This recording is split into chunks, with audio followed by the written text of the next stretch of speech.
you. Thanks very much, Jnanavacha. Yeah, well, I do feel warmed up by that. Thank you. Okay.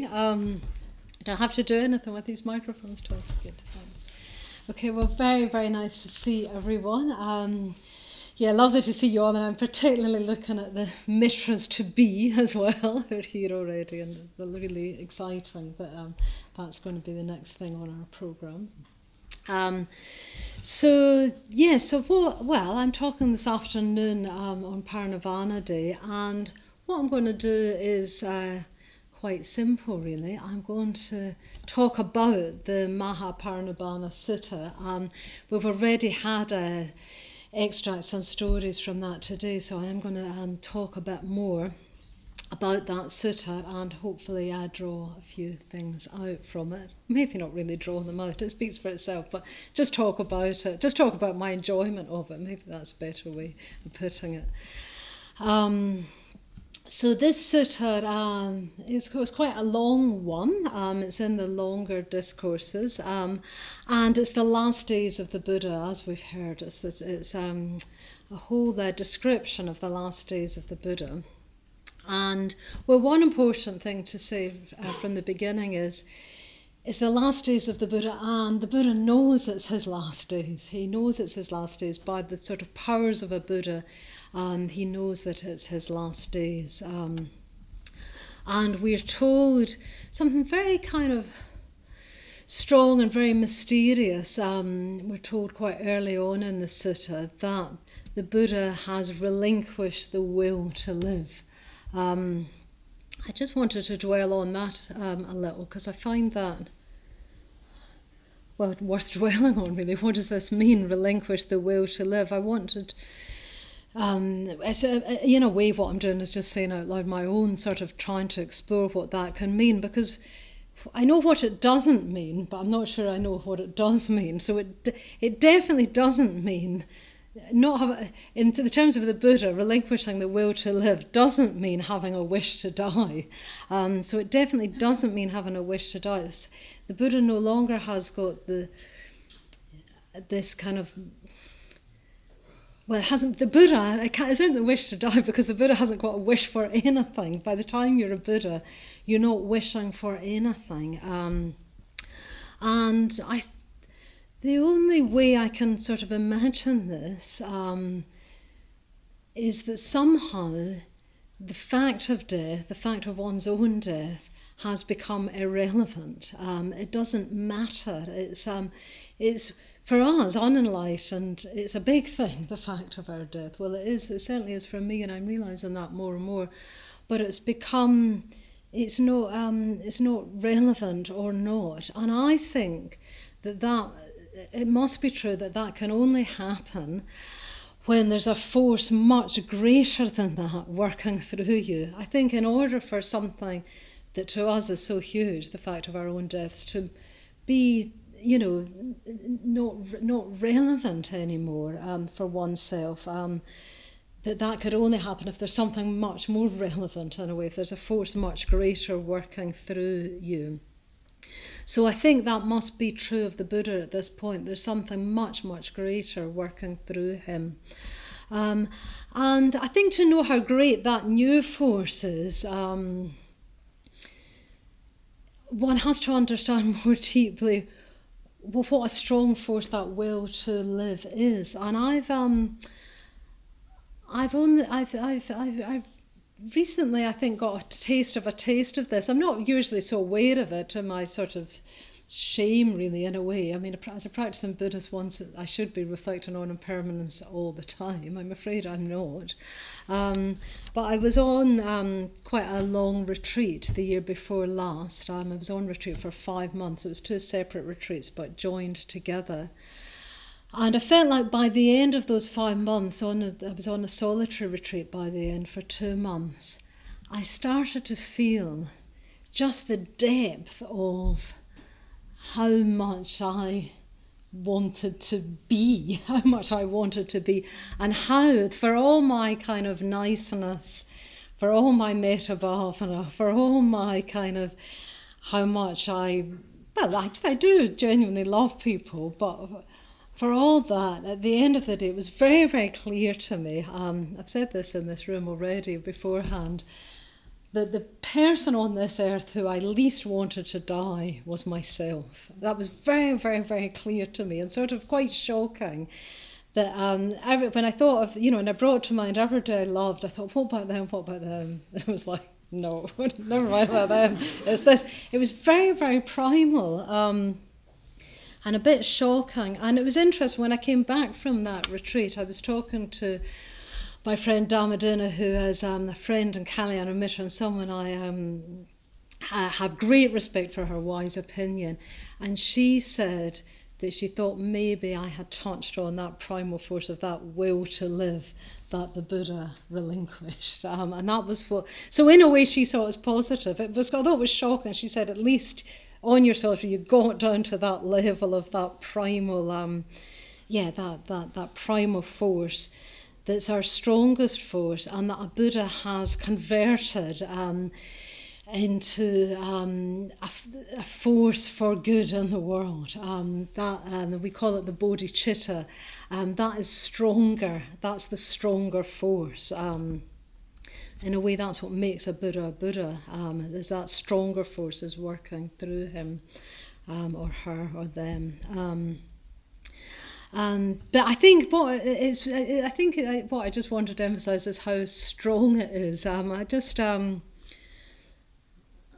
got one more thought about that. I was talking to a friend of mine. This is just emphasises the same theme from the other direction. A friend of mine who has lived her life with a very, very serious health condition. She's known about this health condition most of her life, very, very serious.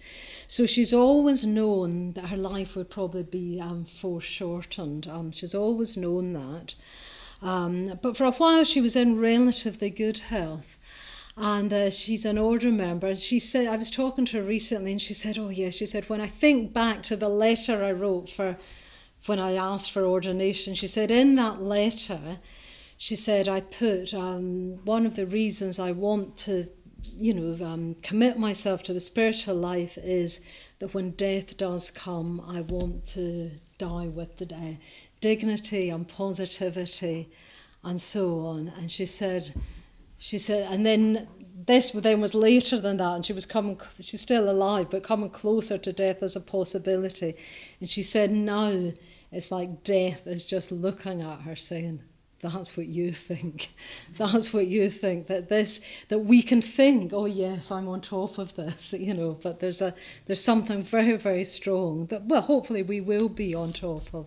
But I found that very, very sobering. Her very, very matter-of-fact realisation that death was saying to her, she might have ideas of, oh yes, I'll be full of positivity and metta and dignity. Let's hope she is. Let's hope we all are. But you've got this other force of death saying, that's what you think. So we're dealing with a very strong force when we're talking about this will to live that's been relinquished by the Buddha. It says relinquished is the word in the sutta, but maybe it's like turned around. It's like transformed. It's relinquished because there's a greater force. So that's all just, actually I didn't mean to say that at such length, but I've said it now. That's all at the beginning, the very beginning. That all comes from, it's the last days of the Buddha, and the Buddha knows that. The Buddha's relinquished the will to live. And so what you've got in the sutta, it's like a series of encounters and little adventures. As was being drawn out this morning, they're adventures in a quiet sort of way. They're not dramatic. They're the lives of people, and there's a series of encounters of the Buddha and his companion and cousin Ananda. Very, very lovely Ananda, who's been a companion to the Buddha for many, many years. In this particular sutta, he kind of unwittingly becomes a sort of bit of a hero of this sutta, because he's just he's constantly asking the Buddha things. He's constantly questioning the Buddha. He's getting worried about things. He's getting amazed by things. So he's very prominent in this sutta in rather lovely ways, some of which I'll mention. So you've got this series of incidents. And when I was just reflecting on it, in preparation for this day, I was reading it. It's good. It's very good when you're giving a talk. You read things sometimes properly, even as if for the first time. And it just struck me, a very, very obvious fact about this sutta, is that everything in this sutta is relational. It's all about the Buddha and his relations with other people, his disciples and people who are not his disciples or not yet his disciples. It's all completely relational. And of course, all these people know that the Buddha is in his last days as well. So all the encounters have a tremendous effect on them straight away, just for that fact. So I'm going to explore some of these incidents. But first of all, I just want to sort of contrast this sutta, this sort of journey that's very, very relational, with another sort of epic story in the life of the Buddha, another sort of great journey. And that's right back at the very beginning of the Buddha's career, to use that word, before he's even the Buddha, in fact, of the Buddha's going forth. I just want to, we contrast these two. The Buddha, as we know, before he was the Buddha, he was born into a very proud and warlike family, the Shakya tribe, and he had everything, every single thing he could wish for materially, and also he was, brave and good looking and a good sportsman and everything. He had everything, and he had the means to have everything. He had everything. And if he ever wanted anything, he could have that as well. And he lived in a palace, even a series of palaces. But as a youngish man, he realised, he came to realise that this palace was actually a prison. That this palace, which was set out for his enjoyment and protection, was actually imprisoning him and cutting him off from life, from reality. And he realised this on his own. So first of all, he realised this inwardly. And you can imagine that there he is in this palace full of, his family, all the ministers and the dancing girls and so on. And you can imagine him realising this is a prison, actually. And no one else feeling that. He's the only one, and maybe we've even experienced that when we think, how can't people see this? He was alone with that realisation. So he realised it inwardly alone. And then he acted alone. He broke free of the palace. That was his going forth. He left under cover of night, and he left and made his way to the jungle, really on an intuition. We're told that he had seen a wandering holy man and had an intuition that this might be the way forward. It was only an intuition. He didn't know what was going to happen. The forest, the jungle must have been huge and unknown, and certainly nothing like any forests I've ever been in.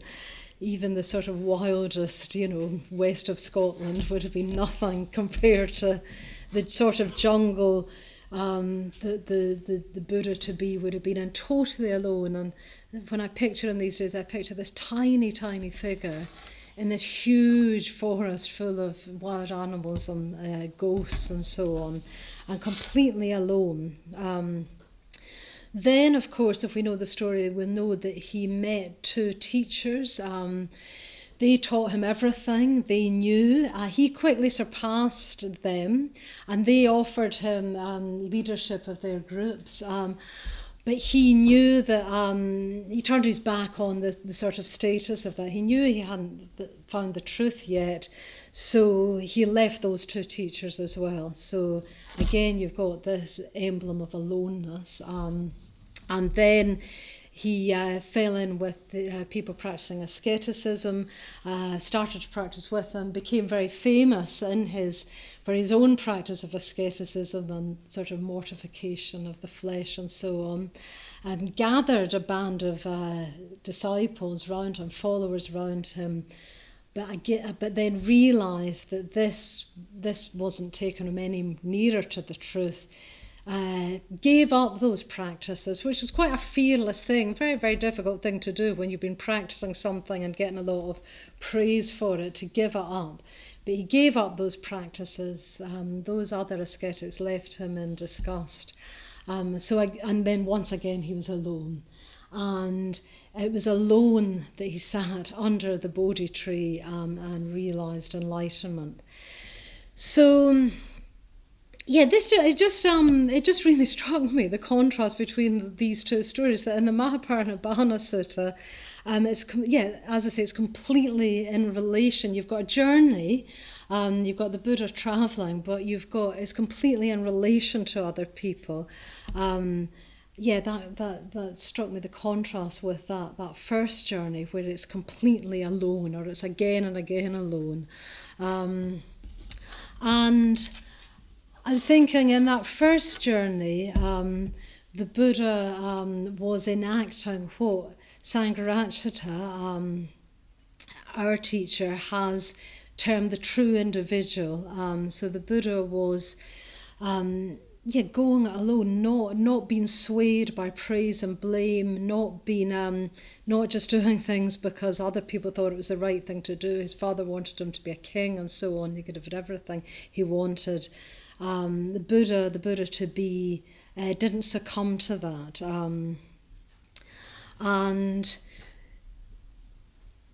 And then in the end, by the end of his life, he's in relation to the spiritual community that he's created. Actually, is he's created the spiritual community. So I think what we have to do is hold these two things together. And in the story, it's quite it's more linear. You've got him as a true individual. It could look like, first of all, you're a true individual, then you have the spiritual community. But actually, all this is happening at the same time. All this, you've got to live both at once. The spiritual community isn't something collective in the sense of just something you all join in with. But it's not a free-for-all either. It's very, very hard to understand this. As a matter of fact, I feel like I'm still trying to understand this, although I live as part of a spiritual community and I'm ordained and so on. But it isn't something merely collective. It's not a free-for-all either. Bhante Sangha said famously, the spiritual community is a voluntary association of free individuals who have come together on account of a common commitment to a common ideal.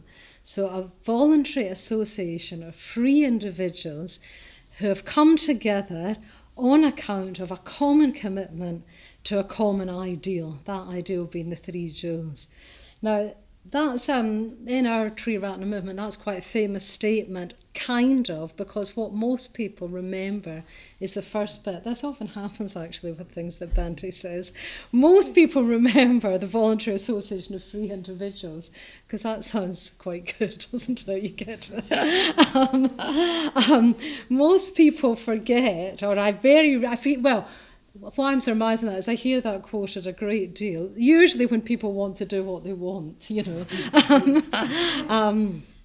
Very less frequently do I hear the second bit remembered or quoted, who have come together on account of a common commitment to a common ideal. Because that's more difficult. To come together in that way, not simply... It's not falling into, I'm doing this because everyone else is doing it, yet there is something in common. There's a commitment in common and an ideal in common.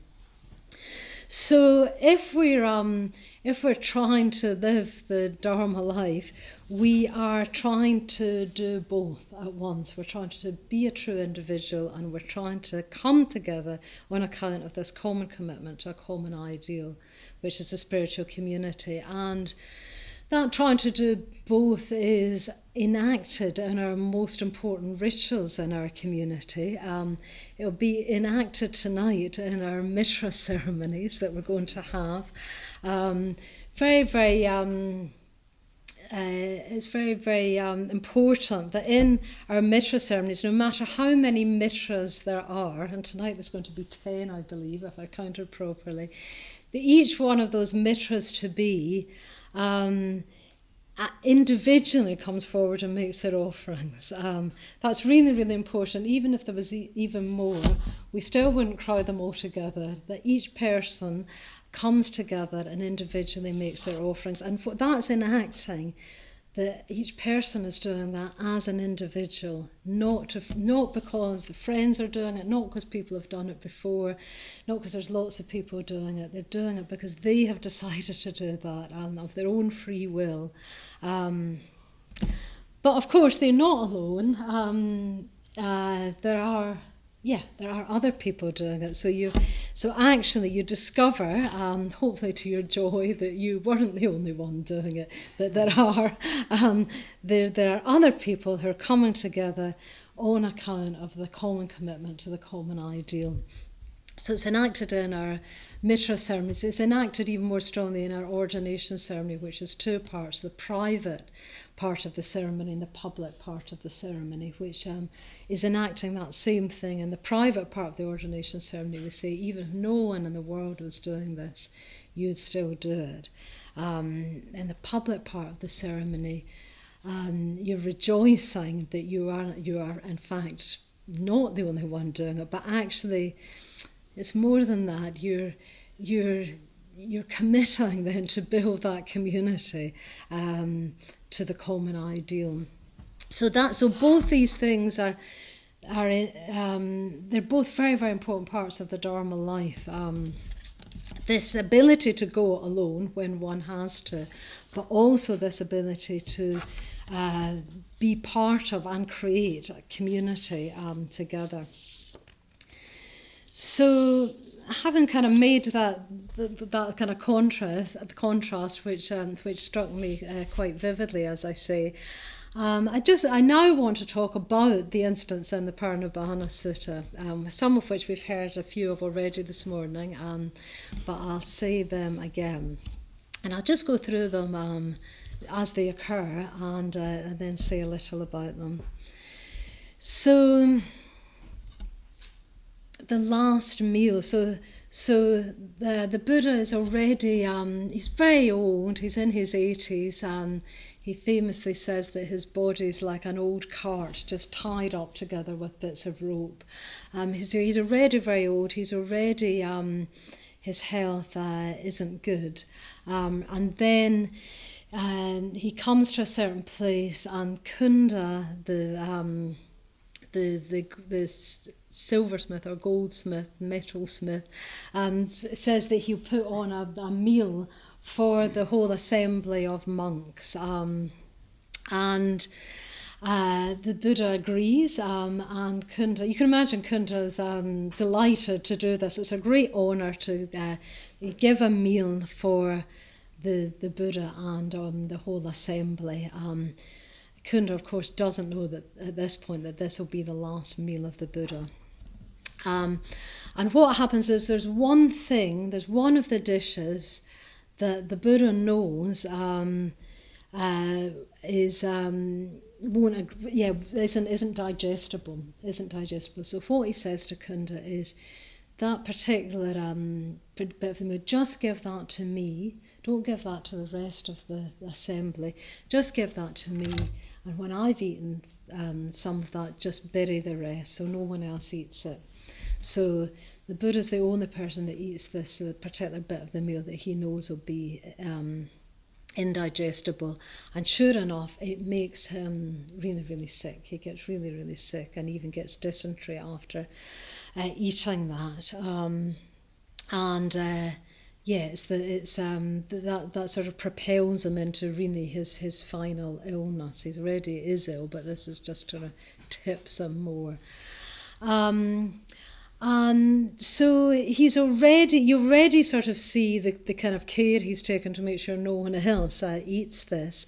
But then a little bit later, something even more lovely happens, is that he sends somebody, when it's clear that this meal is going to be sort of the end of him, basically, he realizes that Kunda might feel really, really bad. Well, kind of like you would really if you'd given the Buddha a meal that had then gone on to cause his demise, So he guesses that Kunda might feel regret and might blame himself. So he sends one of the other disciples explicitly to say to Kunda not to feel bad. On the contrary, that it is a great honour not just to have given the Buddha a meal, but to have given him the last meal before his Parinirvana. So he tells Kunda, rather than feeling bad, he should feel very honoured. That it's as good, as worthy to give the Buddha the last meal before his Parinirvana as it was for to give him the meal before he was enlightened, which was given by the shepherdess. So you've got this lovely thoughtfulness that he goes on. He makes sure that Kunda knows that. So he's ill. But he carries on. He's carrying on his tour, and then one of the next incidents that's happened. It's a little sort of miraculous incident, really, and I'll come back to what the meaning of it might be. But he's being unwell. He's very thirsty, and he's with Ananda, and he says to Ananda, they've just they're quite near a river, and he said to Ananda, "Oh, could you go and get me some water from the river, please?" And Ananda said, "Oh no, I can't get you water from that river because all these cattle have just trodden through it and it's all muddy and it won't be any good." But the Buddha asked again, he said, "Oh, could you get me some water from the river?" And again Ananda said, No, don't get water out of that river. Where's my kesa? I've just taken it off. I thought there was something wrong. I just suddenly I've taken it off. Oh dear. Thank you.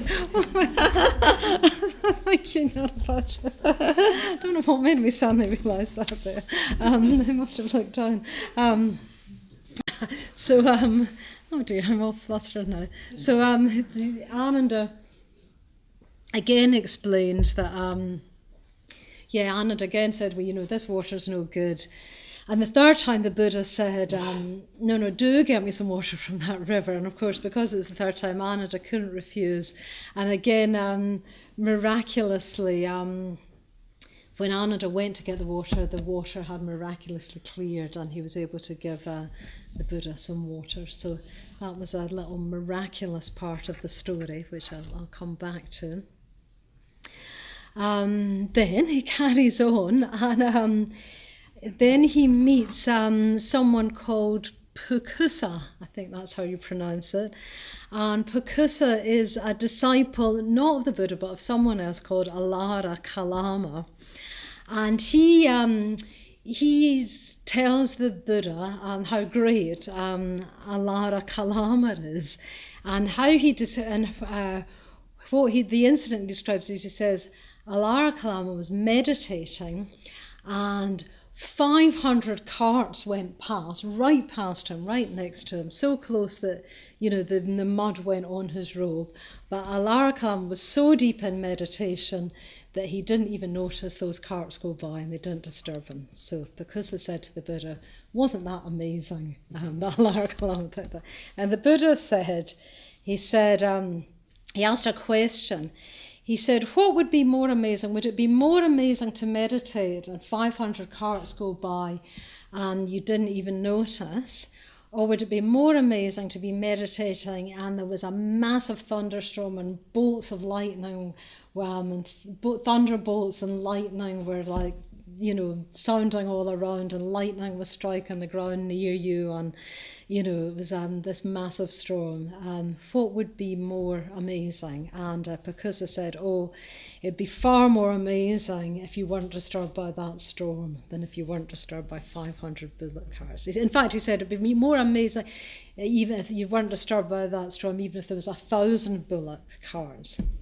So the Buddha said, "Well, I was meditating the other day, and when I opened my eyes and I started doing some walking meditation, and he said I noticed this great crowd of people, And I asked them, well, why are you all here in this great crowd of people? And they said, while you were meditating, there was this great storm, and there was all these lightning bolts and thunder bolts, and so much so that several people were killed, and that's why we're all here, because these people have been killed. And the Buddha said, oh, that's amazing, I didn't even notice that happening, I was so deep in meditation. And Pukkusa, on hearing this, became a disciple of the Buddha. He thought, well, the Buddha's deeper, able to meditate more deeply, so he became a disciple of the Buddha. And he honoured him, as we heard this morning, by having someone bring some robes made out of golden cloth, 2 sets of robes, one for the Buddha and one for Ananda, and they put on these robes made out of golden cloth. And Ananda looked in amazement, because suddenly these bright golden robes suddenly looked dull and not bright anymore. And it was because the Buddha himself was glowing brighter than the robes. So the robes in comparison looked dull. And Ananda commented on that.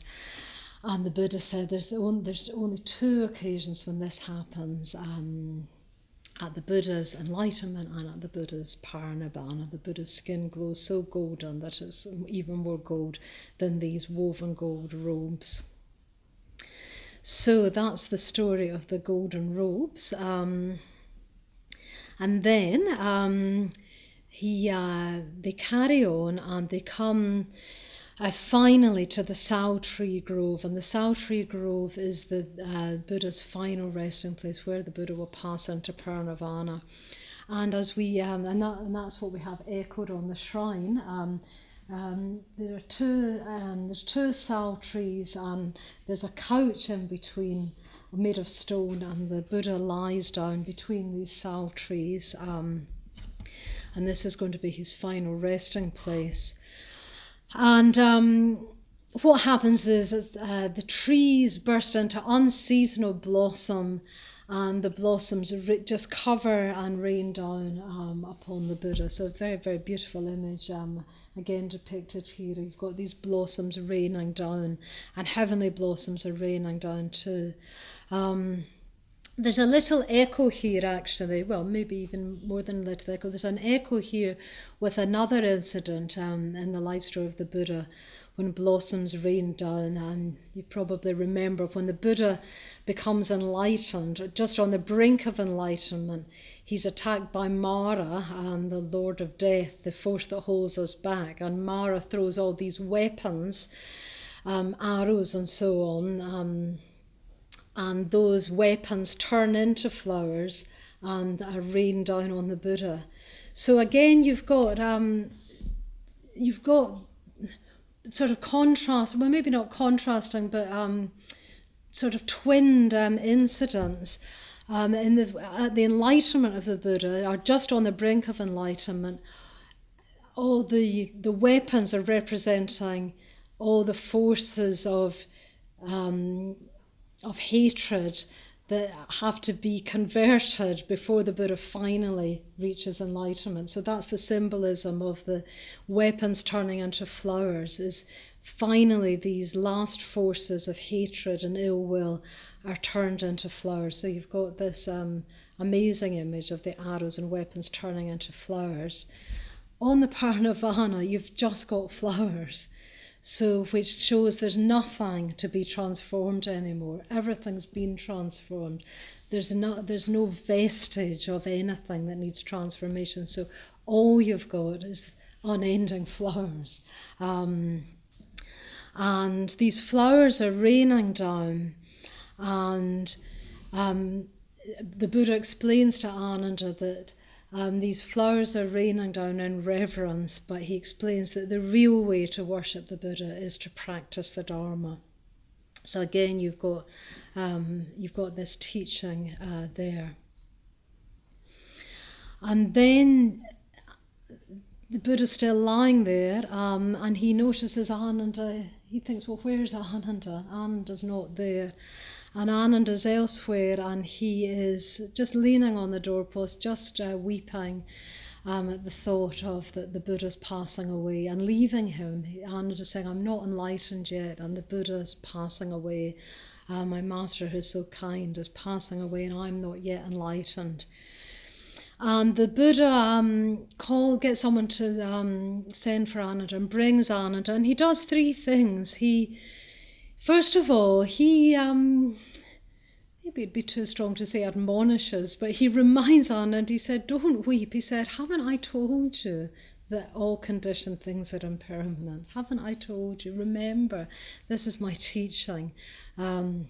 Even the body of the Buddha has to pass away. So first of all, he reminds him of the truth of impermanence. Then he exhorts him. He says, look, you've been great. You've been serving me. You've been doing well. Just keep practicing, and you can reach enlightenment as well. So he encourages, exhorts him, and gives him confidence, as Shraddhagita says. And then he does a lovely thing. In front of the whole assembly, he rejoices in him. So he calls everybody, and he just says, I just want to rejoice in Ananda. And he says, Ananda just brings joy to everyone. He brings joy to the monks, he brings joy to the nuns, he brings joy to all the lay people. His presence brings joy, and his teaching brings joy. So he publicly rejoices in him. And then the Buddha's very, very near he's really in his last hours now. And someone comes along who's not a disciple of the Buddha, called Subhadra, and he wants to have a teaching from the Buddha. And Ananda says, no, look, it's too late, you can't come. The Buddha's in his final hours. Sorry, but you have to go. You've just come too late. And the Buddha overhears, and he says, no, Ananda, send Subhadra. And he says something like, he's genuine, he's got real questions. He's not just come to argue with me or whatever, he actually really does want a teaching. Send him.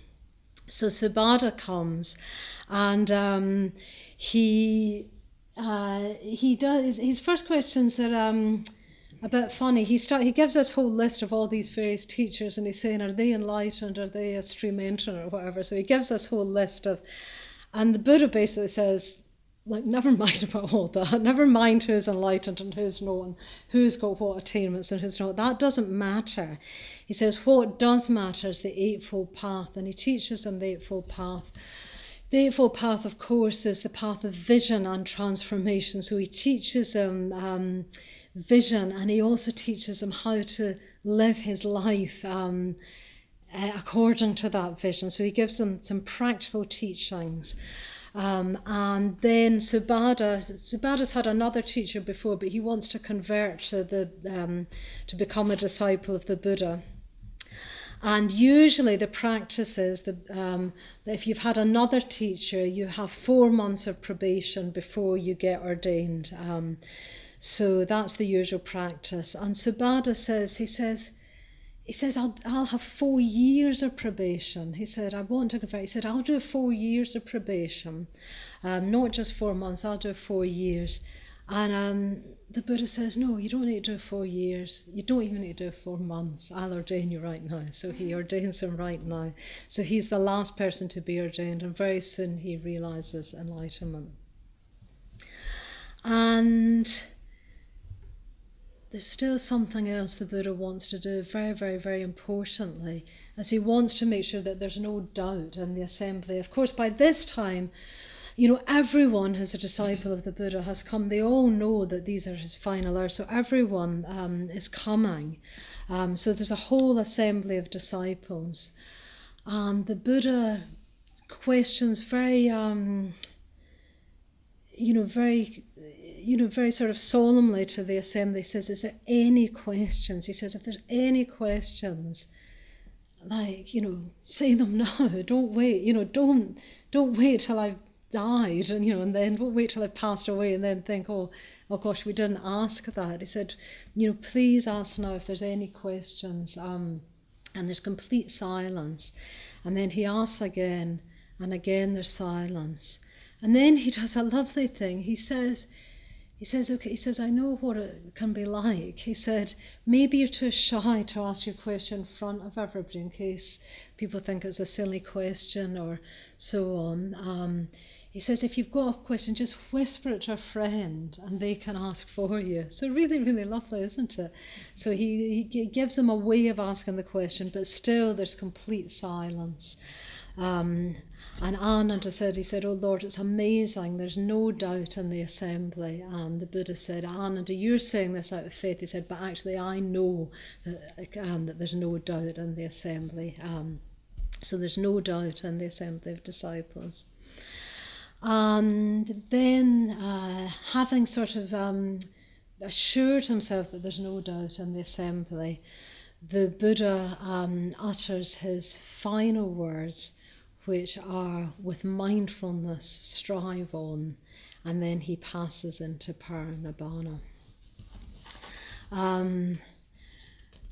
So what I'm going to do now is I want to just go back over those incidents briefly, and because I've been thinking about them under 4 headings. I thought this follows on really from the talk Jnanavacha gave on the Mandala evening. And the headings are beauty, truth, love and action. So this final sutta, this sutta which is so relational, I think we can look at the relationships under these 4 headings: beauty, truth, love and action. So I think the one that comes across maybe the most strongly is love. And I was thinking, well, what does love consist of? What does love really mean? And I think love consists first and foremost of imagination. To love someone, you have to put yourself in their shoes. You have to imagine being them. You have to imagine what it's like for them. And I think that, what you've got in the sutta, in this journey, is the Buddha doing this just so, so beautifully, imagining himself in other people's shoes. In a sense, you could sort of forgive him for not, you could, there he is, he's the Buddha, so in the story of the assembly, you could, someone less sensitive might just say, well, say your questions, what's stopping you?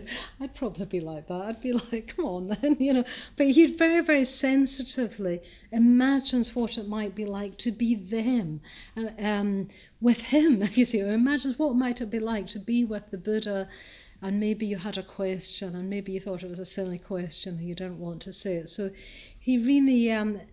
I think the love of the Buddha consists in his imagination. He imagines what it would be like to be Kunda, having given that last meal that, really poisoned the Buddha, really kind of gave him his final illness.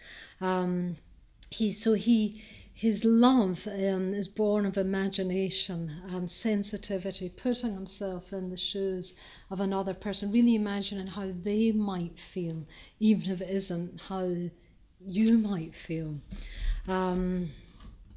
So I think this comes across very, very strongly in the sutta, the Buddha's love.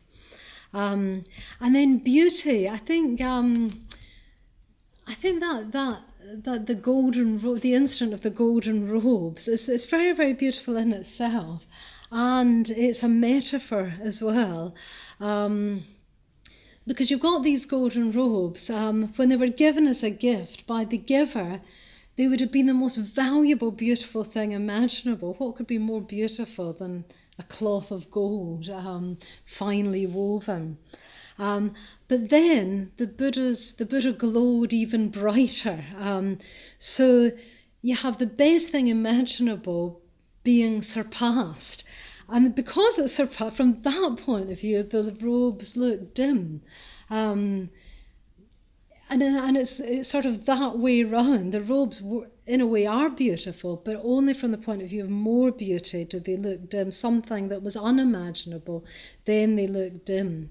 And it reminds me very strongly of something that the Buddha said to another disciple in another sutta, some people came to the Buddha and they said, oh, people have been saying that the Buddha says that the whole world is ugly. And the Buddha says, no, I never said that. I never said that the world was ugly. What I did say is that when you reach up to the realm known as the glorious, then you know what beauty really is. So and I think that's very, very important, that the Buddha's not saying that the world is ugly, but that there is more beauty than we can imagine.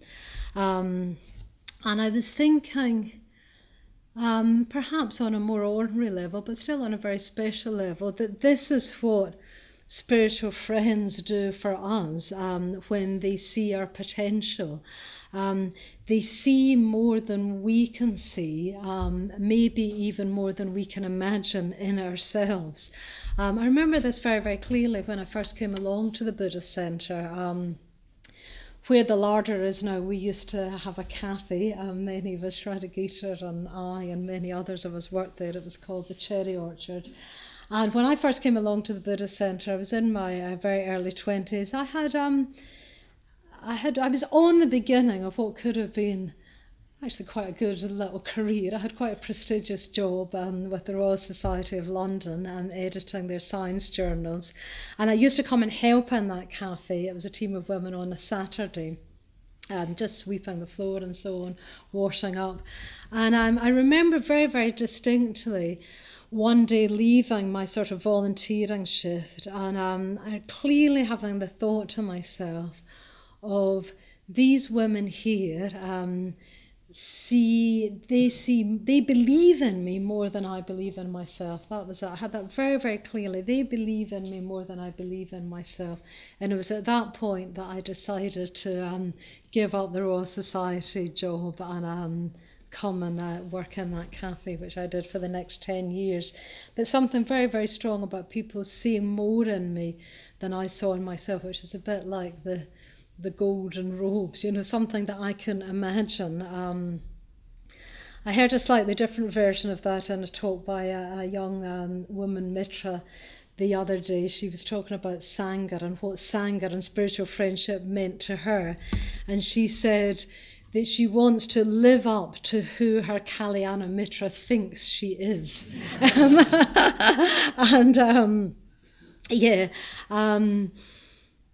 think it can be quite challenging, can't it, when people believe in us more than we are. I felt that slightly when Yanavaja was rejoicing in me before this talk. It's very, very delightful, but it gives you something to live up to. It's an actual challenge, it's a calling forth. And I think you see this with the Buddha in his relations with people. I was particularly thinking in this when he calls Subhadra for the final teaching. He sees the potential in Subhadra.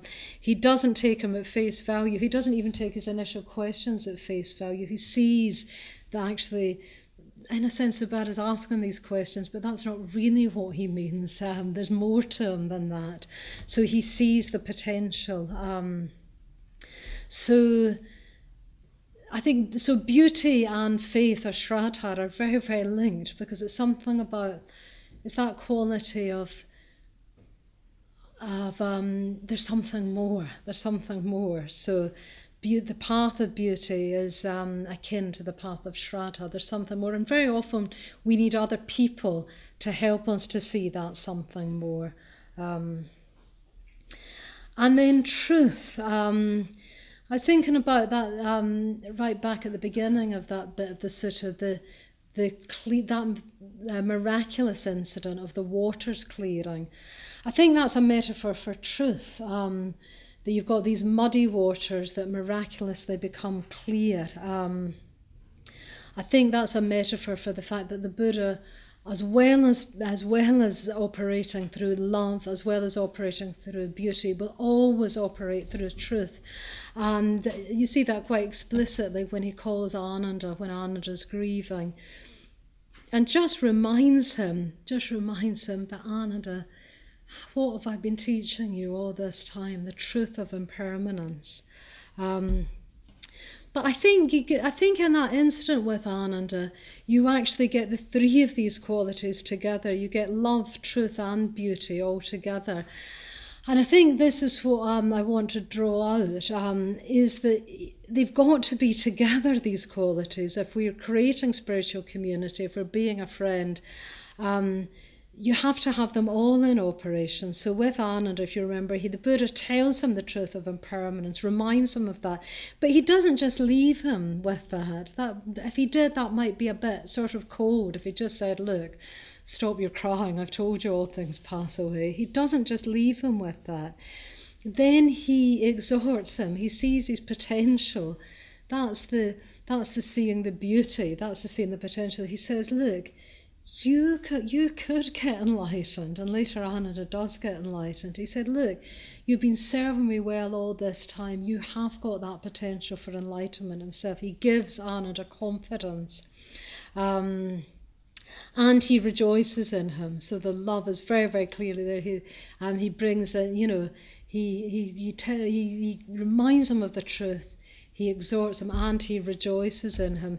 So we need love, truth and beauty all operating together. On their own, they won't sort of work. So, truth without love and beauty could be a bit cold. The sort of beauty and the faith without truth could be a bit, a bit naive, sort of wishful thinking. The love without truth could be perhaps a bit sentimental. So we need to have all these in operation, and I think, we're seeing the Buddha doing that. They've got to be together and together harmoniously. And the fourth, action. There's got to be action. So without action, love, truth and beauty it can all sort of degenerate just to sort of bright ideas. There's got to be action. And again, you see this very, very clearly with in the sutta with the Buddha. He sends someone to tell Kunda, for example. He doesn't just think, I hope Kunda doesn't feel bad. That would be a shame if he, feels bad about himself. It's not just a wishful thinking. He actually sends someone to make sure. With the asking his disciples if they've got doubts, he makes sure, he doesn't just think, I hope they haven't got doubts. He takes an action. He calls Subhadra. So there's got to be action to make, to activate love, truth and beauty. So these qualities, beauty, truth, love and action, all relational, at the same time all acts of an individual. Some of you, perhaps more if you're kind of astute, might have related them to the mandala of the five Buddhas, which is an archetype, which is the archetype that came after the Buddha's passing away. The mandala of the five Buddhas. You've got in the mandala of the five Buddhas. You've got Buddha in the east, west, north, and south. You've got in the east, you've got the blue Buddha, the Buddha of truth. In the west, you've got the red Buddha, the Buddha of love. In the north, you've got the green Buddha, the Buddha of action. In the south, you've got the yellow Buddha, the Buddha of beauty. And a mandala means a harmonious pattern, as we know. So you've got all these qualities of the Buddha later becoming the archetype of the mandala of the five Buddhas. Of course, I've only mentioned 4 so far. In the middle of that mandala is the white Buddha. Sometimes called the Illuminator. I read Subhuti, teacher and author, has called the central Buddha in this pattern, this archetypal pattern, the Buddha of fulfillment. And in this, so you've got these 4 Buddhas, the one in the middle, the white Buddha combining all the colours, the Buddha of fulfillment. That white Buddha holds at his centre a golden wheel, and that's the wheel of the Dharma. And that golden wheel is at the centre of the central Buddha, so it's at the centre of everything. that golden wheel, and it's not static, it's turning. And I think this directly corresponds to the Buddha's teaching when he said that the blossoms of the sal trees, although they're honouring the Buddha, the real way to honour the Buddha is to practice the Dharma. So that's how we can honour the Buddha, is by practicing the Dharma. You've got this, you've got the image of the blossoms falling. You've got the archetypal image of the golden wheel right at the centre. So I'm just going to wind up now, just with one final thing, which is to say that, of course, when we're on Parinirvana Day, we're doing both things. We're talking about the Parinirvana of the Buddha. We're also reflecting on death, and particularly remembering loved ones of our own who've died. I just want to say I don't really dare to talk about death. I think maybe when I was younger, or when I was a younger order member, maybe I would have tried to talk about death. Perhaps the older I've got, perhaps if I've gained any sort of wisdom, then it's telling me that I don't know anything about death really, and I certainly don't dare to speak about it. I wouldn't know. Yeah, I wouldn't know what to say really. I wouldn't in some ways presume to speak about it. So though I don't dare to talk about death, I hope what I've talked about a little bit is about life and how we can live our best life. Taking our example from this mandala of qualities of the Buddha that he showed throughout his whole life, but particularly in these last days we can see them more clearly. And maybe if we bear these four qualities in mind and try to practice them, these qualities of love and imagination, of beauty and faith and seeing the potential in others, of truth, of really seeing the truth and communicating it, and of action, of putting all this into action. Maybe if we bear these in mind, if we practice them in relation to each other, then maybe death will look after itself. So, thank you. Thank you.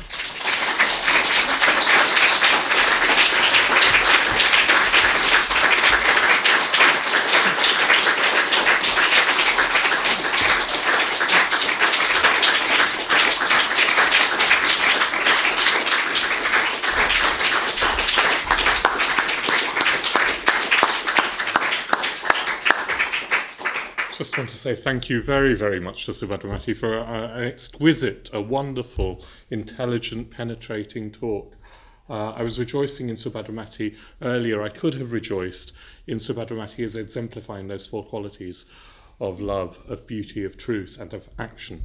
And the talk itself, I thought, was exemplary in not just drawing out those qualities, but embodying those qualities, a sort of exemplary example of seeing the love, the beauty, the truth, and articulating it with such passion, with this urgency that makes, hopefully, all of us want to practice and carry on practicing and practice more deeply.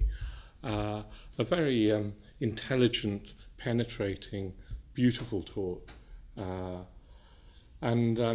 Just in a way want to echo what Subhadramati was saying, that death, well, we don't really know what it is, but we have been shown, and Subhadramati was drawing out the Buddha's teaching so beautifully, we have been shown by the Buddha, by Bhante, and today articulated by Subhadramati, what it could be to live a worthwhile life. what it could be to really live. And as Subhadramati said, well, if we do that, then perhaps death will just look after itself. And of course, what is beyond death will look after itself. And I just want to say thank you very, very much, Subhadramati, for a very rousing and wonderful, beautiful talk. Thank you.